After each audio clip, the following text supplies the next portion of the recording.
Welcome to Happy Hour Holidaze with your host, Manny Fresh. We got our co-host, Sean Febre.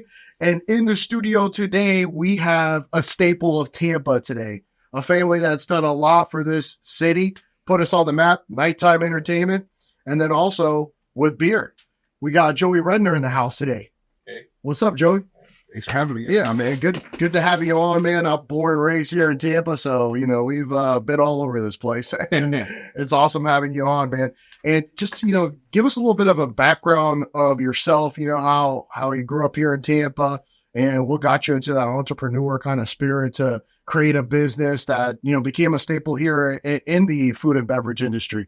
Yeah, born and raised in Tampa, sixth generation Floridian. I went to Chamberlain High School, actually, which is in the district of where we're located right now. They fucking took off the damn chief head. Yeah, I saw that. The storm. Yeah, it's tomorrow. I'm like, man. But yeah, grew up here, kind of did all the normal kid stuff, or, had my first couple of beers, like at field parties. Yeah. Remember thinking, like, this can't be, like, what's the big deal? This is not particularly good. And just, as I got into my early 20s, just started, I didn't really love the beer that was available. So I started being more experimental and trying other things, and figured out I actually really did like beer a lot. I just didn't like what was readily available. And, necessity being the mother of invention, I just started looking for beers that I did like. And then from that, learning that, hey, you can actually make beer. Yeah. And it's actually really not super hard. And I just sort of grew out of that. And just as I got older, I just realized, man, a city the size of Tampa, as I traveled around and went to other places, it's insane that we don't have a brewery that packages beer that's sort of associated, as a Tampa brewery. The population is definitely there and the demand was there, but it's like anything else. You start to do the math of an equation and you're like, well, getting that result, you start to question whether your results are right. But I just became convinced that it was financially viable to do it. Kind of, it kind of grew out of me just asking the question, why isn't it? Because we had Tampa Bay Brewing Company, but they just were on premise. And then we had Dunedin Brewery that did try to distribute, but they, some of the laws were a little junky, but I just felt like you could definitely do it. And I just started asking the questions of, like, well, was the equipment too expensive? Is it too hard to get into distribution? Some of those were yes, but others were, I still get the result that it's viable. And that's kind of what led me to 2007, incorporated and decided to give it a shot. And you started a blog before you even brewed your first beer. You kind of really put yourself out there with that name, and you were just asking questions. Yeah. And the beer geeks, they were about it. I mean, they were liking the blog. They were continuing to be engaged. And then it was a little bit over a year, then you brewed your first beer, and it was actually something that was, it became a staple in that space. Yeah. The blog really was, it was chronicling the process of what it took and how to get through everything. And I just thought, it was first time I was doing it, so it was interesting to me. So I figured other people might be interesting. And it definitely, from a marketing standpoint, definitely helped. Right off the bat. To just engage with your audience, and then, be able to produce a product to sell to the audience, because now you have your name out there. How did you come up with the Cigar City Brewing name? Honestly, Tampa Bay Brewing Company was taken. And that's where you wanted to go. Yeah. I probably would have had it not already been taken. It just made me think a step beyond. Well, what are other names that Tampa's associated with? And in retrospect, I'm glad that it was, because I think Cigar City is cooler because it offers a little insight. I think Tampa hasn't always marketed the coolness of Tampa very well. You think about the other cities of Florida. Orlando has its built-in marketing because of Disney. Miami, it's nightlife, and it's the racy kind of nightclub lifestyle. It's always been there, and people have marketed that well, usually through entertainment, music. But Tampa, I don't think, has done a great job of selling itself to the world. There's a lot of cool stuff about Tampa. There's a lot of history. The history of Miami is a lot newer than compared to Tampa. I think it's just, it was a cool way to just kind of tell the world a little bit about Tampa in one encapsulated thing, Cigar City Brewing. Why is it called Cigar City? And maybe someone Googles, And so, like I said, in retrospect, I'm glad it was taken. Yeah, I mean, because the logo is really cool with the cigar. I mean, you kind of based it off of, Ybor City with all the cigars. And if people don't know, Tampa, was the largest producer of hand-rolled cigars in the world, even outproducing Cuba at one point. And we don't have the great climate for growing it, but we have a great climate because of the humidity for aging tobacco and rolling it. So there were hundreds of millions of cigars rolled by hand, from the late 1800s into the 1950s in Tampa. And that's really what built the city of Tampa. Ybor City, which is the old district, it was built by Vincente Ybor as a manufacturing hub for cigars. And that's really what built the entire city of Tampa. It grew out of the cigar. What was the name of the first beer that you created for Cigar City Brewing? The first one was Maduro, which is named after a type of cigar. The first beer we actually brewed was Maduro, and then Jai Alai was second. We would have piloted a bunch of other beers, small batches, 5 gallons, but the first commercial scale beer was Maduro, which is a kind of a hybrid of a brown English porter and a brown ale, brewed with oatmeal just to give it a little bit more silkiness and mouthfeel.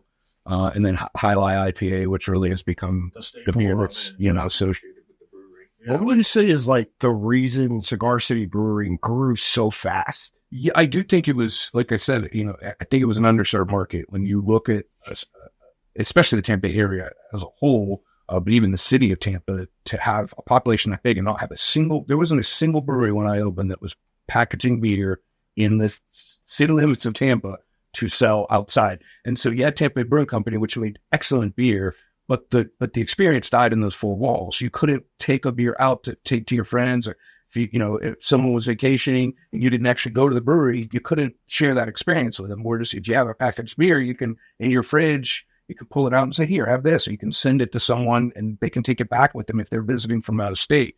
I think that was a huge part of it. And I think also at the time, you had websites where people were kind of going online to find other beers and learn about them. They would trade beers around. And I think that the fact that we came along at the time that we did was very helpful. But also the biggest factor when you really get out to it is it was a very underserved market. I mean, craft beer is still, best case scenario, it's between 10 and 15% of the beer buying public, which doesn't seem like a lot, but the beer buying public's a large, it's a large cohort. So when you have 10 or 15% of potential drinkers, every 100 drinkers, 15 of them are craft beer, and they don't have anything local. That's a huge underserved market when you figure it's 2.5 million people, so it's 15% of 2.5. It's a lot of people. And then you have to factor in the visitors. So you have visitors coming in from states where they do have a lot of craft beer, and that's what they're looking for first. The craft beer drinkers in other states may trend higher. You get someone coming from Oregon, California, where there's a lot more craft beer, Pennsylvania. They're looking to have an experience when they're on vacation. All right, what's the local beer? And there wasn't one. So, did you ever, I'm assuming you did, but you probably partnered also with distributors like Pepin and places like that. I mean, did that help get it outside of the state as well? It didn't help get it outside the state because distributors are just usually for your local area. Now, obviously, you can sell to a distributor out of state, but yeah, we were with J.J. Taylor. Of course, that helps massively because they've got a fleet of trucks. They can take it in a lot of places, but there still has to be demand. And we were just, again, lucky that we were in an underserved market. So you have people that were just asking for it. We actually had the out-of-towners. And as I say, people talk about the population of Florida and it's growing over 23, 24 million. But in high season, you have another 10 million people in the state. Easily. Yeah. So with the snowbirds, I mean, that's an influx, exactly. Right? Your population can get up there to Texas, California levels in peak season. And a lot of those people tend to be a little more craft beer savvy, coming from places where there is more craft beer. So that really helped a lot. Is you'd have the people coming out of town looking for local beer, and then they would go to Publix or they'd go to their local bar and ask for. And a lot of times you wouldn't know what it was. So they really helped grow. And then just obviously the adherence to craft beer would ask for it, and that's really helped because getting into Publix is a huge thing for anybody. And I remember Now I didn't know how difficult it was. We got invited to go to Publix and say, hey, we want to put your beer in. That's not how it works. But because of the demand at the time, people were asking. They were going in to the Publix asking managers, and they just got tired of hearing it. So they kicked it up, and instead of us having to go in and try to present, they basically said, we want these grams, get on in here. That's unusual. And, that ship has kind of sailed, I think, for a lot of breweries now. It's very hard to really go out in the distribution and grow. I think that window is closed for the time being. That said, fortunately, that the window was wide enough open that you do have a pretty good selection of craft beer in grocery stores. And that was one of the big reasons I got into the brewing space, is just because I got tired of waiting for someone else to make a brewery so that I could enjoy, had someone else done it, I'd probably be in a very different place right now. So the majority of businesses that scale up that quickly, they usually have to have a good foundation. I mean, what would you attribute your scalability to when you were growing as fast as you did? Yeah, I mean, I obviously it was the demand, because you can't scale into a lack of demand. There has to be customers. It's all smoke and mirrors if you're growing, but there's, ultimately if someone isn't giving money for your product, then, and there are definitely brands that go in and they sort of load in the market. You see it everywhere, and then it goes away. When's the last time you saw Not Your Father's Root? I don't even know. But for a hot minute, everywhere. They loaded it in. It looked like this phenomenon, and it went away as quick as it came. So yeah, the demand had to be there. As far as the actual mechanism, the metrics of actually, like, how do I scale up? Yeah, how do I do that? That is incredibly difficult, especially if you've never done it before. But doable. You just, you hire consultants, you hire the right people that know what they're doing. And you work through the mistakes that you're naturally going to make scaling up. When we put in our second brew house, so we had the first was a 15 barrel, we put in a 30 barrel, same facility. We still have to flavor match, because you're cooking on two different pots, and people don't really understand the difference, because those, that pot is, when you're making beer, you're extracting sugars from barley, and there's a process to that, and different temperatures, different size vessels is going to give you different outcomes. And so you have to learn, the efficiencies. Some systems will extract more efficiently or less efficiently than others.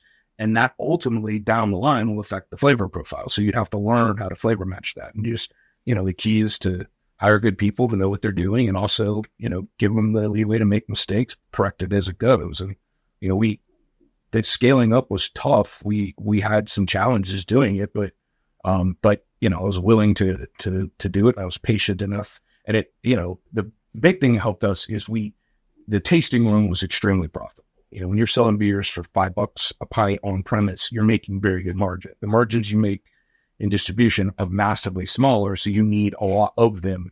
Again, if you sell something for $5 and 4 of it's profit, and then if you sell, a keg for say 180 and only 50 of its profit, you got to sell way more of those, obviously, before it equals what you can make, in the pint. So we had that very, very profitable tasting room, and I just threw that profit. I didn't take any of it. I just threw it at scaling up, and it worked. But I think, obviously some of it was timing too, and my willingness to just see that money come in and go right back out. I do remember that you guys had a brick and mortar right there off of Northdale, right? Yeah. What exactly happened with that store? So that was it was kind of a side project to do a brew pub. So we always kind of wanted to do food, but really just didn't have the space to do it where we were, because we needed so much of it for the production. So we kind of did it as a side project, and then it wasn't part when we sold the business. It wasn't part; it was a separate thing, and it really for me just became a distraction. It did enough that it could sort of tread water. And honestly, if we kind of rejiggered things to have sort of a lower protein, lower costs, but I kind of wanted to do a little bit more high end.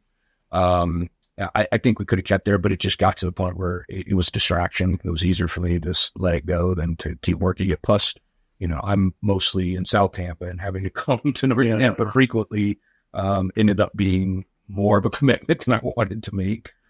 So we just let it ride out. And that could be a lesson for a lot of young entrepreneurs. Like, hey, everything you do is not going to work the way you want it to work. And even if it does, there comes a sort of cost benefit. It's like, let's say it's working, but how well are you willing to put in the time to something that has a very small return? Because it's going to distract from something, whether it distracts from another business you're running, or your family time, or your leisure time. You're taking something from something. Now, if you're willing to make that commitment, do it. But sometimes when you have success, you want to be able to take some of your time back. And the more and that is one of the hardest things I've had to learn as an entrepreneur is, I tend to be a yes sayer. I want to try things. I want to see how it'll play out, but you have to learn how to say, okay, but if I do, I got to really be able to give a lot of effort to it. And I've just learned that the less projects I have, the better I'm going to do on what I do. Sometimes you got to stick with the bread and butter. Yeah. If that's what really created the business to being successful, sometimes it's like, let's go back to that. Yeah. That's working. Well, the tasting room now, since we've done the tasting room and put a lot of money into it, and the kitchen now has a lot of the dishes from the original restaurant. But it's great. I don't have to do anything to it. I can just go enjoy it, and I don't have to be involved in any of the day to day. That's great. Was that always your end goal, to try to build it up and sell it, or was it just? No, it just. I get that. It certainly wasn't going into it. It definitely was. I didn't think of it that way, but I also didn't expect it to become as successful as it did. I figured, hey, if I can make a good living, if I pull $50,000 a year out of it and have a okay living, then that's great. And that is that's a reasonable expectation to make for a modestly successful brewery. And that really was kind of, I knew that it was possible. I'd seen other breweries be successful, so I knew, the sort of range of what could happen. I knew the worst to the best, but I didn't ever expect that it would do what it did. And that's the thing too, is the things you don't know. There's the bad things you don't know, and then there's the good things you don't know. But the fact is, you don't know. And I did not know how much I hated running really big business. I like small business. And the bigger it got, the more you had to do distributor relationships and deal with employees. Like, I've learned I'm a great delegator, man. You give me someone who will work as hard or harder than me and that's smart, that I'm fucking great. I work great with you, but I'm not great at hand holding and thinking sort of through like all of the, how you, and I don't want to say this in a negative way, but like how you have to sort of dumb things down to the lowest common denominator. I'm not great at that. And I know, and I understand why companies sort of have to think sort of broad like that. But I'm just not good at it. And I'm just much more freewheeling, and I prefer to do things.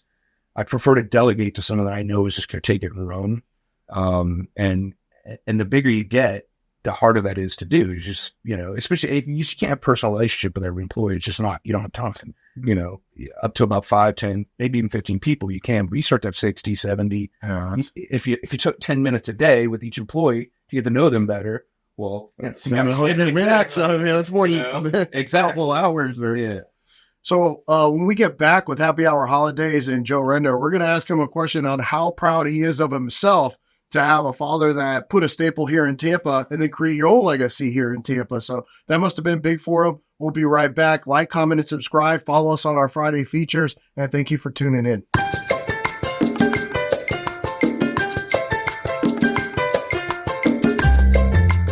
We're back with Happy Hour Holidaze here with Joey Redner. And we I had a question for Joey. He had his father here that created a hell of a staple here in Tampa, put us on the map for a nightclub. And then he comes through, and he creates another staple here, Cigar City Brewing. Everybody knows it's an award-winning beer, cool labels, awesome beers. I mean, some of the great names, Son of a Beach. We're talking about some really cool names that he created. And then High Life. I mean, everybody knows. Did you come up with that name, High Life? Yeah, was one that I came up with. I just, So they named it after the sport? Yeah, because we used to have a High Life font on here. Even like when I was in high school, it was still open. They actually had nickel beer nights. Sort of got my sense beers. I remember that show. It was at USF. Right? Yeah, they had a Dallas Bulls, or is it the Bulls Club? No, it was out past Gandy, like which now is just Sam's Club. Yeah, that's what the High Life font on. Oh shit. So how was it, Joey? Is like growing up with your dad, and then all of a sudden you're like, I want to have a name for myself, and you created a staple for yourself. How proud were you of that? Yeah, obviously growing up, if you said your name, like there was an association there. Yeah. So, teachers and just, people randomly would go, is that your dad? So it loomed large, is very present. Even when you traveled, if you said in Tampa, I've been many times, people, I'm from Tampa, and I've literally many times out being in another place like New York. I'm like, the Monsignors. Like they would say it, they know it, that the name had traveled. And I remember my sister, this is a few years after the business was opened, she was somewhere, she was traveling, and she said she was from Tampa. And the guy said, "Oh, Cigar City Brewing." And that's when my sister was like, "Oh, that's like, like you've reached that level." It was cool. Yeah, it's cool. Yeah, getting from out of your father's shadow. Because I mean, you guys have the same name. Yeah, I never saw it. To me, it wasn't a shadow. No. It's just a thing that people were aware of, and it's just how it happened. It's not a thing. Did you go for lap dances? No, I didn't. But yeah, no. I mean, it's cool. It's cool to have something you do be known, and out there, and but it's like proud is not the word I would use. Yeah, well, I don't know. It's like I'd never thought of it as like who I am. It's the thing I did, and I think a lot of that again goes back to why I did it. I really just got tired of waiting for someone else to do it. And so, I'm happy more than proud. Did you plan your exit, or were you approached by, I know Monster was one of a group of businesses that purchased it, right? Yeah. Well, so they purchased it. So I sold basically to a private equity group that was sort of put together a conglomeration of breweries. And then that was bought by Monster. Okay. So that was the Colorado, Oscar Blues. So Oscar Blues was part of the collective. So did you plan that exit, or was that? I didn't. I never put a shingle out. I never had the business for sale. It's just when you have some success and people notice it, you get inbound inquiries, and people start approaching. And I never, I'm always take the meeting kind of guy. You never know what you might learn. So I took the meetings, and it kind of gave me an idea of how well my business is doing, based on the fact that there was interest there. And then later, probably around 2013 to 14, I really was starting to get bummed out of the business, just because it is so capital intensive. And it's like, I always equated it to, it's like if you went to Vegas and you played one hand of blackjack for like $1 million and you won, and you went to take your money off the table, and they're like, no, you got to leave that bet on the table. And not only that, you have to double the bet behind it, because that's this business is you have to sort of always be growing, because the distributor is growing. So he wants more beer next year. And, if you aren't growing, you're dying. And if you're not growing, another brewery is going to step in and take that. And then you'll start to shrink. And, you got to put a lot of stainless on the floor. You got to have a lot of expensive equipment, centrifuges and lab, and that stuff is expensive. And so you sort of win the bet, and you're just locked into this cycle of constantly having to keep putting more money up. I mean, obviously you get to a point where you can build a facility that can sustain a lot of growth, but you're talking tens, of millions of dollars in investment. And I tried to start a brewery on the cheap, did it. Got in, I think it peaked, I was probably at $3 million in debt, doing, almost $9 million in sales. So it's sustainable. But then I would have had to go build a $10 or $15 million facility. In fact, I got a bank loan before we sold. It was approved as the largest bank loan the bank had ever approved, local bank. And they approved it. And I was just like, I literally was thinking about it. I was like, man, I just didn't want to have that debt hanging over me. And I just know. You have positive cash flow though, right? Very positive. So what would you say, when did these private equity firms start approaching you? What was your EBITDA number? Yeah. So pretty early, I think, they're trying to scoop you up quick. Yeah. And they were trying to get it before you continue to grow, because the price gets higher, obviously. And then I'd say one group early, like 10 or 11, we only really opened at 9. Yeah. That's only 1 year later. And then the bigger players really started coming in, and then some breweries sold that really sort of heated things up, overheated, if you really would say. And we're still relatively small. I hadn't put in a ton of money into the business. When we really started getting offers, that was almost like, and I was starting to not enjoy became a solid business going. Yeah. The commodity beer, I definitely preferred what we sort of built our name on, tinkering and making different flavors and, limited small amounts of things that would sort of come and go. I much more enjoyed that side of it, and, making what I call sort of commodity grocery beer that you have, you go from selling pints of beer to selling pallets of beer. To keep up with the, from exactly. Publix, right? But, my own, I not woe is me. I mean, I did it. I walked into it. I just didn't realize how much I wasn't going to like what that was. But that is the real beer business. I was in the bespoke craft beer business with really no understanding of what the real beer business was, like the commodity beer business. And I just found I didn't really like it. And it just got to the point where people, they kept having conversations, and the numbers that we're talking about just started getting bigger and bigger. And I was like, they want it more than I do. So that's really what got me. But yeah, I never set out to sell it. And I didn't go into the business ever thinking about exit. It wasn't even something that popped into my head. I'm curious, can a craft beer become so commercial that it's no longer a craft beer? Well, I guess it depends on how you define craft. Like if you take the Brewers Association's definition, it's just small, independent, local. They have a definition of what small is, but it's so damn big that most craft brewers are never going to hit it. I mean, Sam Adams is craft beer. And still? Yeah, they're considered craft beer. I mean, if you're independently owned, you even do traditional things like Yingling is considered craft beer. They're much larger than Sam Adams. Oh shit. So it depends on your definition. And I think, that definition is going to change versus whether you're a trade group. If you're a trade group, you want more people in, right? So the Brewers Association is trying to cast as wide a tent as possible to get enough people in there. If you're a beer geek who really wants like small batch, limited stuff, your definition of craft is going to be very different than what the Brewers Association might be, or what, someone who just thinks of beer in general. Someone who's just, all they ever really drink is Bud Light, probably then has another definition of what craft beer is. And it's usually beer with flavor that they don't like. What would you consider what would you say is the key for a successful exit of any business? Yeah. There's so many keys. There's a whole key chain. Yeah.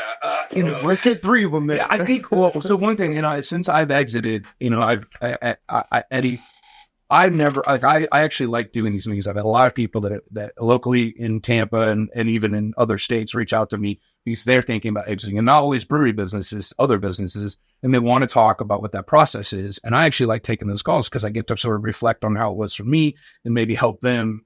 And one thing that I found is have a really good understanding of what your relationship to that exit is as far as where you want to be a year after it. Because a lot of people, and I saw this, I've seen this with people with businesses, they want to sell the business and keep the business. They want to still continue. And a lot of its transactions, they want to keep you on because they want that transition there. But that's not your business anymore. And you don't get to call the shots anymore. And some people have a hard time letting that go, really letting that go because it's their baby. And I didn't have that problem at all. I was thinking it's yours now. Have fun. But a lot of people do have that problem. And so I say, look, if you think you really need to sell, the money is your reason that you want to sell, but you still want to have the business. You need to really think about that, about how it's going to affect you emotionally to have someone else in charge of your baby, because that's what you're doing. And for some people, it's not even a money thing. It's like, it's just emotionally, they just can't get their heads around it. Like, no matter how much you hate them, they're still going to feel that way. So that's something to really to think about in an exit is, what do you want to be doing in a year or two? If it's still owning that business, then why sell it? You own it. You buy it for nothing. You've already got it, So that really make sure that you do want to sell it, that you're able to walk away. And, I know that's a tough question to answer, but that's really, to me, the most important one, because you're not going to get it back. And if you do, it's because they ran it into the ground, and then you've got a fuck ton of work to get it back to where it was. So yeah. And the other thing too, is I've always been kind of an outside the box creative thinker. There's a lot of ways to structure a deal. You take all the money at once, you can take it out with performance, you get some now, little baskets of different things. Just think about, what I would caution people is, especially if you're dealing with private equity, there's a phrase they love to use. It's called the second bite of the apple. Well, make sure you get a big fucking first bite. Because the second bite of the apple is not guaranteed. It's the bite you get on the day you can give that business away. It better be a big bite. That's another important thing. Yeah, and it's kind of tough, like, trying to exit, because at the same time, we're talking about maybe you need like 20 rentals to bring in this, this cash flow that comes into your personal. This is what you pay your bills with and everything. You're thinking about, how many houses would I have to own to make this much money on a consistent basis and still have freedom of time to a certain point? So that's a tough one. I mean, how did you kind of gauge to be like, all right, I'm going to take the big bite of the apple, or I'm going to continue with having this good cash flow and, you know, still dealing with some headaches, but like you said, you're a good delegator. So, I mean, being able to delegate, you know, a lot of the, ultimately though, you can't delegate the debt. that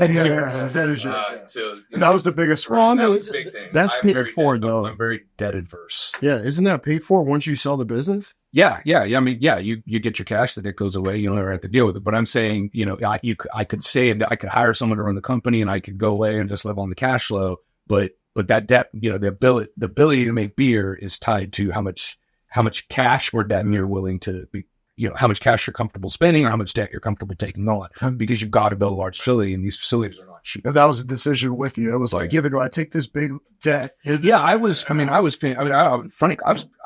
said $3 million, right? Yeah. So I was paying myself a salary of $383,000 a year the year we sold, and taking dividends because the money just piled up, because at that point I made the decision to, you know, I bought all the stainless I could buy for the 2 facilities that were there. And so I started contracting beer instead of building the other facility where we were working on the loan. And so, I mean, I had, you know, there would come quarters where it's just like, I have all this fucking money. It's like, you know, like you got to just cut your dividend checks. Exactly. Because I had nothing to buy. I'd already bought all the stainless I could buy. I bought all the toys, you know, for the brewery. I bought all the lab equipment. Did you buy the real estate? Where's the brewery? My dad owned the real estate. Oh, okay. Sell it to me. He's like, you're paying me, what you spending at there? Oh, but you had to develop the real estate, right? Mm-hmm. Yeah. So there wasn't already a brewery there. No, there wasn't. Or I mean, was there a building there? There was a metal building, a metal frame building. We had to really build out everything, which is, you know, you've got to cut out concrete so you can put in drains. The floors do a lot of work in breweries, you know, because if you don't do them right, then you're just in there with a you know, a push squeegee moving liquid around. So you want those floors to be good. So there's a lot of infrastructure things. You just, you know, there's a lot of stainless steel, and you got to run stainless piping all over. And, you know, you need welders, you need skilled trade people. You've got boilers, people that know how to sweat pipe, and that's all very expensive. You know, if you spend $1 million on a brewery, probably going to spend another $1 million getting it working. And then operating it probably a lot more than that. Yeah. So, you know, we had to build that all out there, that infrastructure, and you know, and then, you know, canning equipment is expensive, you know, all of that stuff. You know, it's a good canning line is going to cost you $1 million, you know, or you get it used maybe for $750. Yeah. But then you need someone who, you know, that you've got to pay a pretty good salary to, and knows how to run it and work on it. And so all of that just starts to, you know, it does add up. And, you know, but like I said, I completely built it out. So there was nowhere else to put money into except for payments on a loan to build another one. Yeah. I was going to ask that. You know, the Yuengling Brewery right by Fresh Garden? Yep. It's the old Strasburg. Was it around that big?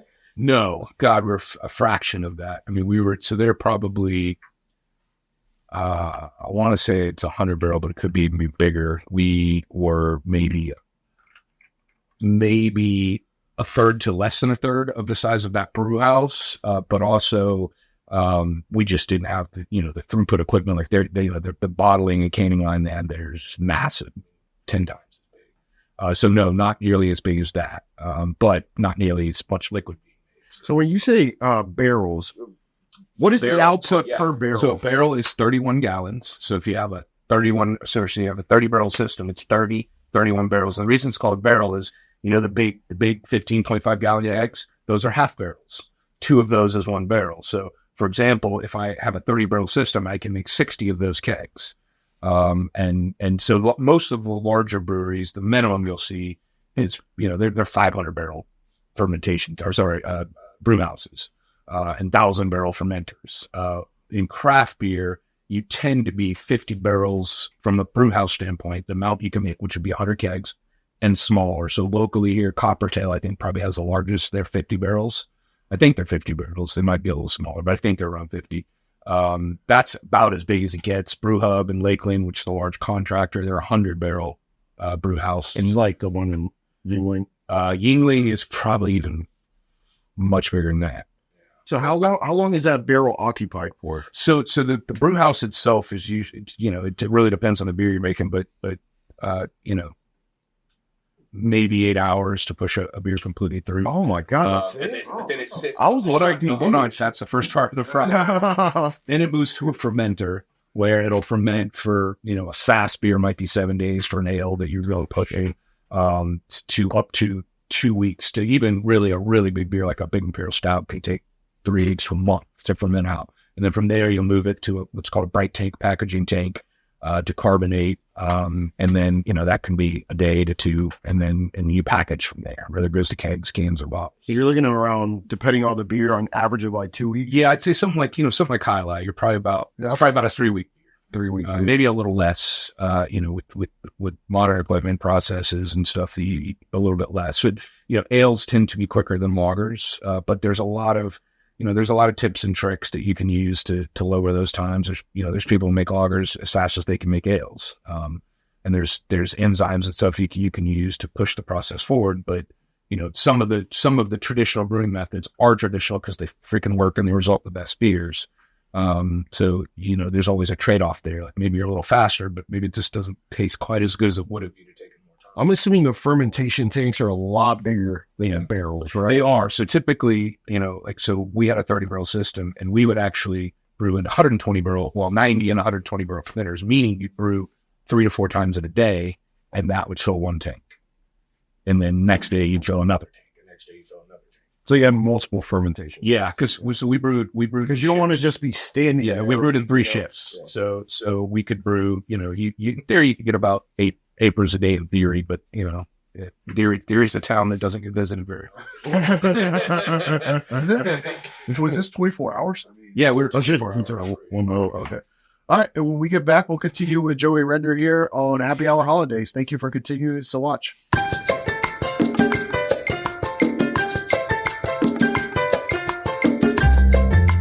We're back with Happy Hour Holidaze here with Joey Redner. And Joey, to distinguish yourself from every other beer on the market, I mean, what went into creating these really like funky, cool labels that you got kind of known for, along with the names? Yeah, for me, it started with the names first. Cause growing up here, I had these associations with, the cigar culture. Obviously High Life, just because, High Life is a really unique, intense game. And I actually saw a lot of parallels to an IPA, because IPA is kind of an intense, especially if you're not used to them. That's an intense experience. And so I started there, started from the names. You go to someone who's a label designer, and if you've watched the brewery over the years, our labels have changed over the years. Like, so you do that, keep things fresh, you keep them updated, and also you kind of hone in more on what your feel is, and how your clientele, how the customers think of you, and that just sort of gets refined over time. I have zero artistic skills when it comes to actual quality. I wish that I had some, because I sometimes it's hard to get what you imagine in your head actually to be on an image. But yeah, it's just a process over time of saying, this is Highlight. This is what it is. This is what I think the associations are. Maduro. To me, that was natural. It's a dark Rafford cigar. It's a dark beer. It's just it just makes a lot of sense. And as far as what becomes the image over time, it evolves. And this is one of the cool things for me is as you start to hire people that maybe have better aesthetic sensibilities than I do, they kind of help you get a little further towards the vision in your head than you're able to get on your own. So now, after, you said it was under demand, as far as like how many breweries were out there. Now, thinking of the state of Tampa now, from what we have going on, I mean, how much has it evolved as you've seen? So much. There's more breweries in Tampa now than there were in the whole state when I started. Oh, wow. Yeah. So there's probably in the range of 50 breweries, like in just kind of the Tampa Bay area. There was 30 something when I started in the whole state. Wow. Yeah. But again, it coming at it more just as a fan of beer, and then I'll be on the other side of it. I have investments in other breweries, so I kind of get to still be involved, but I don't run one now. I still have Cigar City Cider and Mead and Ybor, which wasn't part of the transaction, but it's a small enterprise. It fits in my wheelhouse of what I enjoy. I don't have to run a day-to-day. I've got good people, but I can tinker, I can be involved. But as far as the craft beer community, like what it's become, I love it. I wish that there was a little more variety. I see us kind of starting to sort of stratify the way that beer did in the 70s and 80s, only it's just everyone makes IPAs. And it's like, there are so many more styles, and I'd love to see more of them out in the market. There's still a lot of great breweries that that, they'll do English bitters. And so the English bitters, it sounds like it would be like an IPA, but it's not. It's a real low, easy drinking, usually around 3.5%, 4% beer, not super hoppy. Some of the German style lagers, like Berry House down in Ybor, I love their beer because it's well crafted, but it's also very approachable. Because I think people think that, if you're like into craft beer, you only like these freaking flavor bombs and they hit you over the head. But I'm 51. I grew up like before sort of craft beer ever hit. So I grew up loving, Belgian ales and German, lagers and things that I could get. And I still love those beers. And I love that American brewers are getting pretty good at recreating them. But I feel like, we're starting to get to where, and I get it. They got to keep the lights on. They got to pay their employees and, hazy IPAs sell. So, if you've got to sell 4 different hazy IPAs to be profitable, you do that. But I think one of the reasons I enjoyed having a brewery is so that I could still make beer that I enjoyed. I just would make a little less of it. We would joke around. We would do beers, that we literally called like, this won't be popular in the tasting room.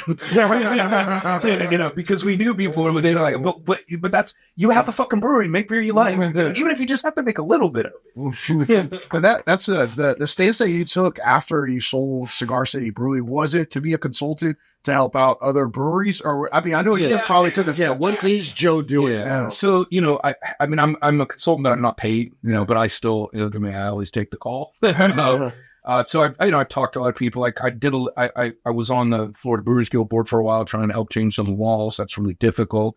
We're still a really small, group, compared to the distributors who they distribute Budweiser and Miller Lite, and their scale is massively bigger. And so when you have massively bigger scale, you tend to have massively bigger political influence.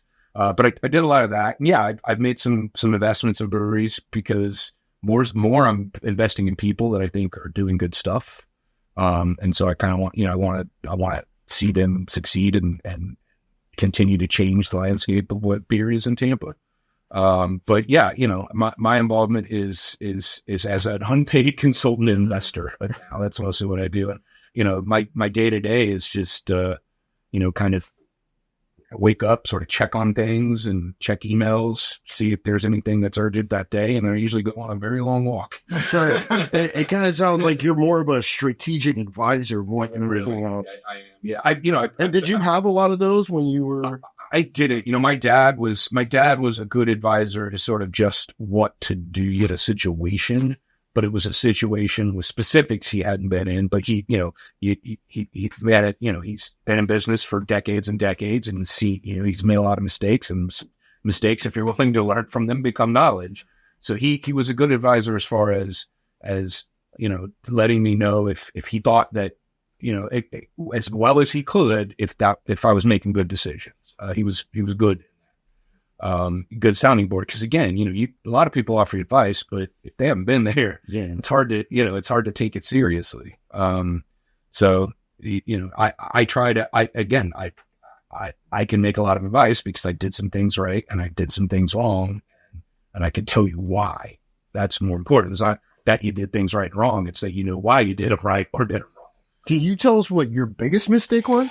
Growing too fast, probably. Growing too fast, and also, to some degree, not controlling the business so that I could keep it sort of the vision of what I wanted. Because I think there probably was a path where I could have still grown, but grown in a way that would have kept me interested in the business more. But again, I don't cry over spilled milk. It's happened the way it happened. I did the thing I did because I was the person I was, and I certainly can't complain about how it ended up for me. Yeah, no, 100%. And then going back to like owning the property, do you think it would have been better? I mean, possibly it could have been maybe owning that property of real estate instead of taking it from your dad. Did he cut you a deal at all? So he still owns the property, and now it's the business sold. They lease it from him. He did actually end up selling me. He did end up selling me the property where the cidery is. Yeah. I own that building in Ybor, and I like having it, but it just it's just like, hey, if there's a lean month, the landlord and can give you a break. No, that completely works. And then after the sale of Cigar City Brewing, were you getting opportunities to be like an executive CEO? So I was contracted to stay on, and I did stay on for about a year. And they realized I wasn't doing much. What was it sold, by the way? I sold in 16. Oh, yeah, 16.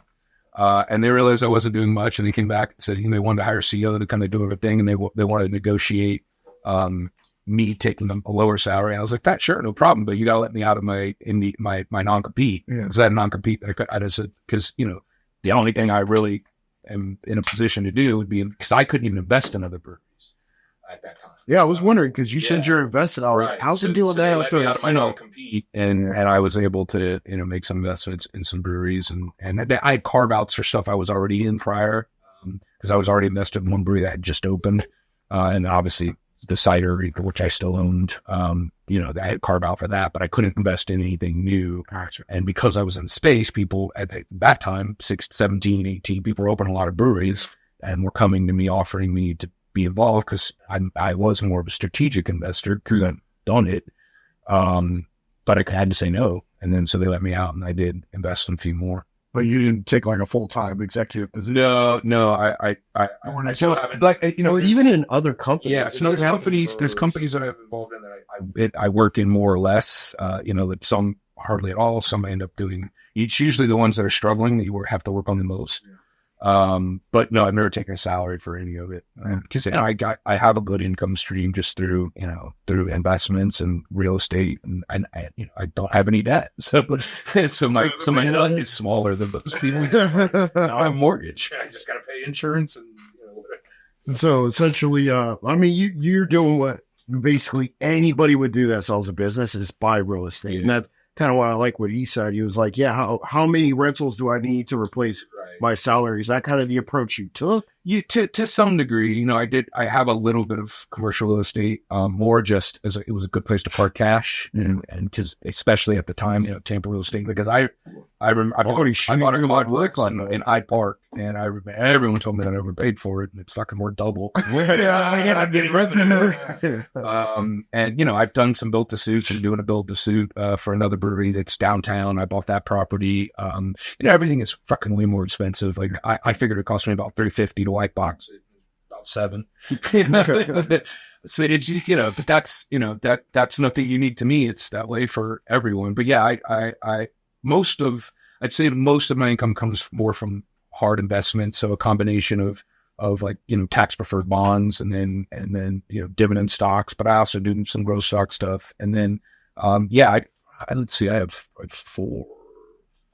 6 stores that are like residential. And then I have commercial real estate, a little bit of commercial real estate.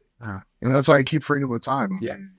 For the most part. Yeah, you're not landlording it though, right? You're not managing it, property managing it. So we have my wife does a lot. She's kind of like, she helps manage a lot. Then we have an assistant that helps us. The other thing about outsourcing, the long-term rental stuff is not hard. It really isn't. We also have a beach condo that we rent, and in that we have a property manager for that, because that's more turnover. Those are 2-week rentals. There's just more to do. It's like, it's a VRBO. Yeah. Or the condo association doesn't allow you to rent it, right? Well, you rent it for. We're allowed to. No, we're allowed to directly rent it. It was built in the 80s, and you didn't have that as much then, so they just didn't.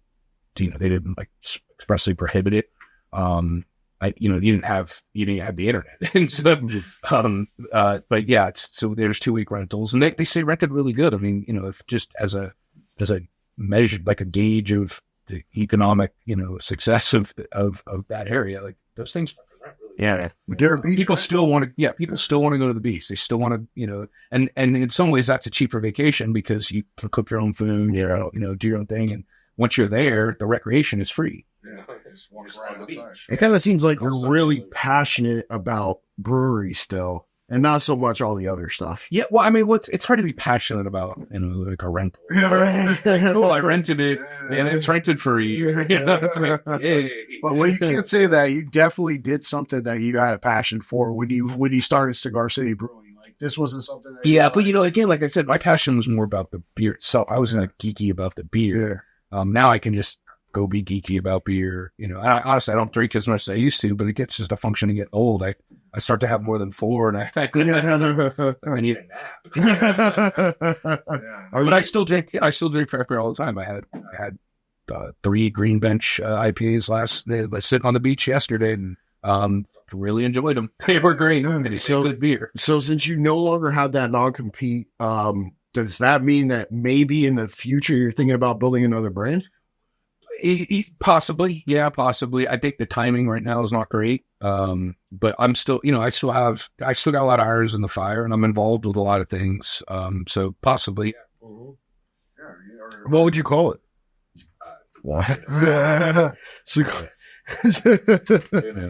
Eat more brew. I've got ideas. Yeah, I've had some thoughts. I've also thought about bringing back some older brands that the Tampa brands that have gone away. And I reached out to some founders that involved with that, had discussions, but I just don't think the timing is right for that right now. It's a tough time in the craft beer market because a lot of people came into the space and a lot of people came in with the wrong ideas about what the space was. And I think you're going to see some shakeout. But fortunately, I think the ones that survive, it's the saying when I was in it was a rising tide lifts all boats. And now I think the saying is, a hurricane doesn't necessarily sink every boat. How do you come into this space and distinguish yourself now? Like, with so many. Yeah, it's tough. I mean, besides marketing or the taste of the beer, I mean, what can you do? Yeah, one thing that we talk about being like sort of craft beer, because I still talk to a lot of people in the space. I still read a lot of the trade journals and stuff, and so I keep up with what's going on, even if I'm in a much smaller way now. You've got to be more things to more people as a brewer now. You can't just make beer. You can't just make beer geek beer. It's not going to work. So a lot of breweries are moving in where they're getting into distilling as well. They're offering food. You can't just, the days of like my tasting room where I didn't show sports and all it was beer, and you just go there and drink beer, and you didn't have food. We just have a food truck out there. Those days, I wouldn't say are completely gone, but they're not. It's a lot harder to stand out now. So, I'm working with some guys now that they're all freaking great brewers. They all work, they all have really good resumes. They've worked at some of the best places in Tampa, and they're building a small brewery, but they're going to have food, and they're bringing in a really good chef for that. And they're going to be a coffee shop. And they're even talking about doing kind of high-end cocktail offering. You just got to be more things to more people, have a bigger tent to get more people in, because you do have situations where, even though craft beer is much more successful now, and then more people drink it. If you meet with 6 friends, some people are still not going to drink beer at all, regardless of what the beer is. So they'd rather have a cocktail or a glass of wine or something. So you got to have an offering that satisfies enough people. Gotcha. Really appreciate having you on, Joey. It's been great having you on Happy Hour Holidaze. If you had to leave like a tidbit, we got 3 minutes remaining.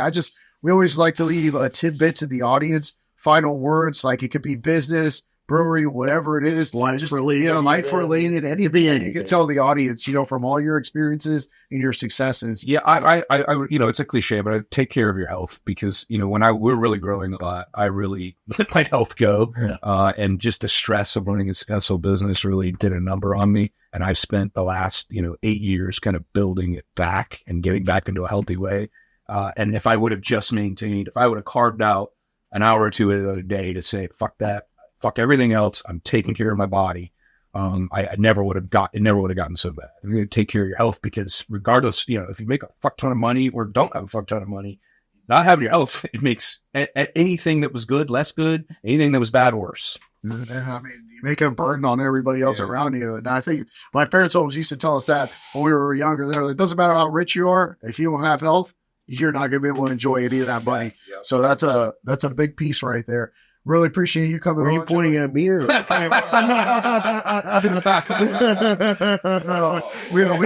absolutely enjoyed it. I know our audience is going to enjoy it when they hear this episode. Tampa native here, putting a staple on. I want to say one last thing. Sorry for the audio on this episode. Board kind of took a shit, so it's all from camera. Usually we got high quality. But we'll make it sound high quality. But thank you for tuning in to Happy Hour Holidaze. Stay tuned on Instagram. Follow all our Friday features and all the reels that we're going to make out of Joey Redner. Really appreciate everybody listening in. Peace out.